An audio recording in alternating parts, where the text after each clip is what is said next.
আমাদের ঈমানের কোনো সম্পর্ক আছে? আমাদের কালেমার কোনো সম্পর্ক আছে?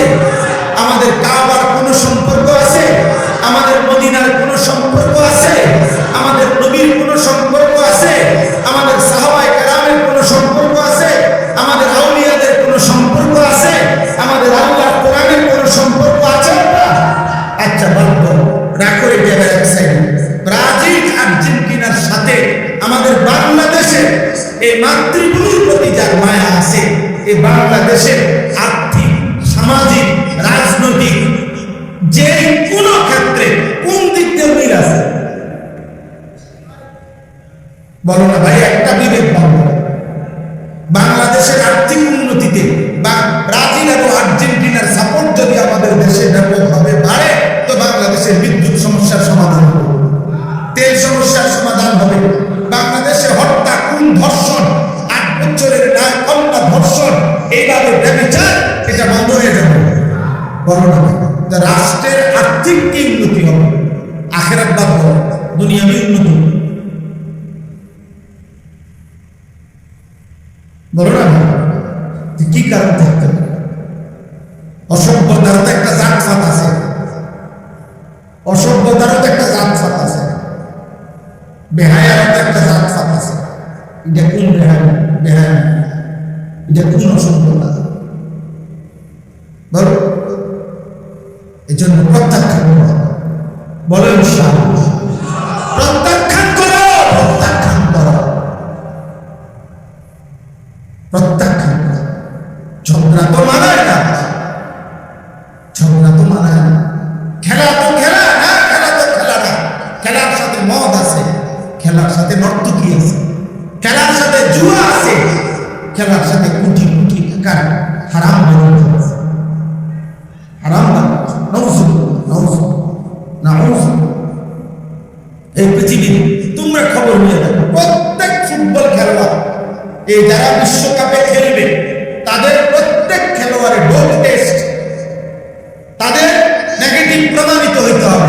অর্থাৎ তাদের শরীরে অ্যালকোহল আছে কিনা, মদের উপস্থিতি আছে কিনা, মদ নেশা করছে কিনা, এটা পরীক্ষার মাধ্যমে প্রমাণ হইতে হবে যে সে মদ পান করে নাই।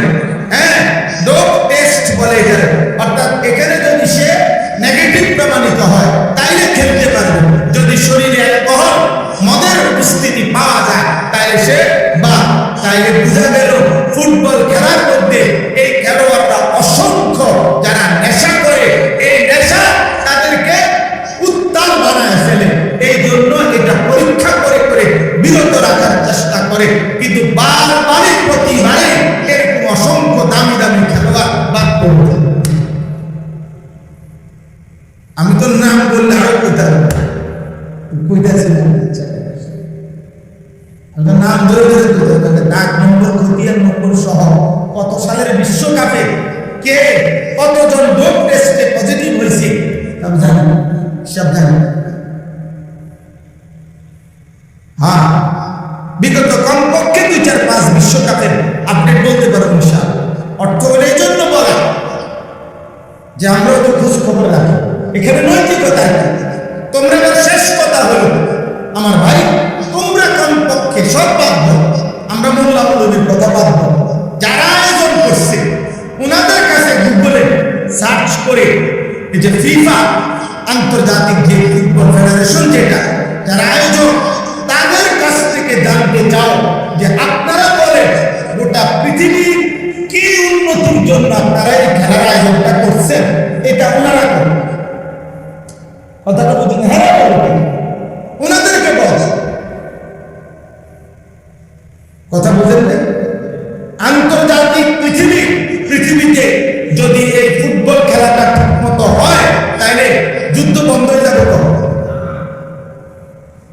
আন্তর্জাতিক ভাবে যুদ্ধ বন্ধ হয়ে যাবে তো? ইসরায়েলের জুলুম অত্যাচার বন্ধ হবে তো? কথা বলেন। আন্তর্জাতিক তেল সমস্যার সমাধান হবে তো? ইরান বা আমেরিকা ইসরায়েলের যুদ্ধ বন্ধ হবে তো? কি হবে? মানুষের ভিতরে নৈতিকতা বাড়বে। বলো ভাই, তাহলে না আন্তর্জাতিক কোনো ফায়দা আছে, না আমার রাষ্ট্রীয় কোনো ফায়দা আছে, না আমার ধর্মের কোনো ফায়দা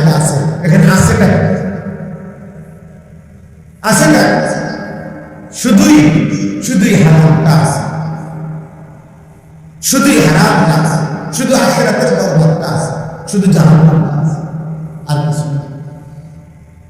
শুধু আগুন আছে, শুধু আগুন আছে।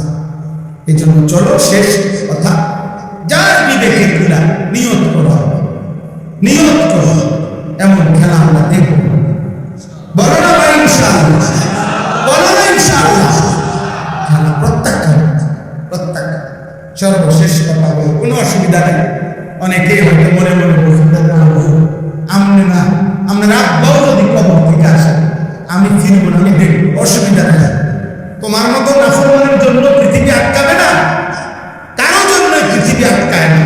যেদিন আব্দুল কাদের জিলানী বড় পীর রহমাতুল্লাহ আলাইহি উনি যেদিন ইন্তেকাল করছে সেদিনও সূর্য ডুবছে, যেদিন ফেরাউন মরছে সেদিনও সূর্য ডুবছে।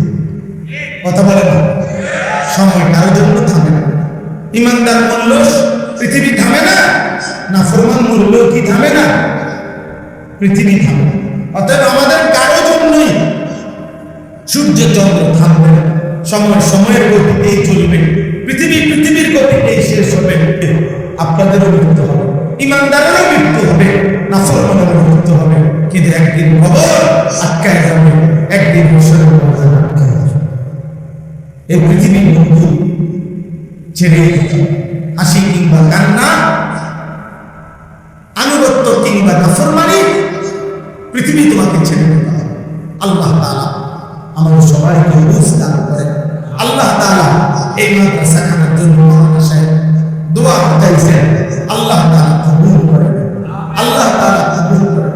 আমার ভাই এলাকার যারা বয়স্ক মানুষ আছেন, এলাকার যারা বিবেকবান আছেন, মাওলানা সাহেবের মাদ্রাসা এখানে কেন বিদ্যুতের সমস্যা, আমি আপনাদের কাছে হাত জোর করে বলি, আমি কিছুই জানি না, কিন্তু আমার একটা কথা, একটাই অনুরোধ, বিবেকবান কোন মানুষ যদি আছেন, আপনাদের যাদের দ্বারা সহযোগিতা করলে এটা সমাধান হবে, আপনারা সমাধান করে দেন। কারণ এটা মনে রাখবেন, কোন আল্লাহর বান্দা, কোন আলেমে দ্বীনের চোখের পানি যদি ধরে, এই মাওলানা চোখের পানি ফেলছে, এই চোখের পানি যে বাধাগ্রস্ত করবে তার ক্ষতি হবে। আমি বলব, আর বলে আমি যদি আর কোনোদিন নাও আসি, আমি বলে কোন আলেমে দ্বীনের চোখের পানি, কোন আলেমে দ্বীনের আল্লাহর কোরআন যার কলিজায় আছে, আপনার কাছে সে যত অপছন্দ, তার কলিজায় আল্লাহর কোরআন আছে। অতএব তার চোখের পানি সাংঘাতিক, সাংঘাতিক। আমি অনুরোধ করি,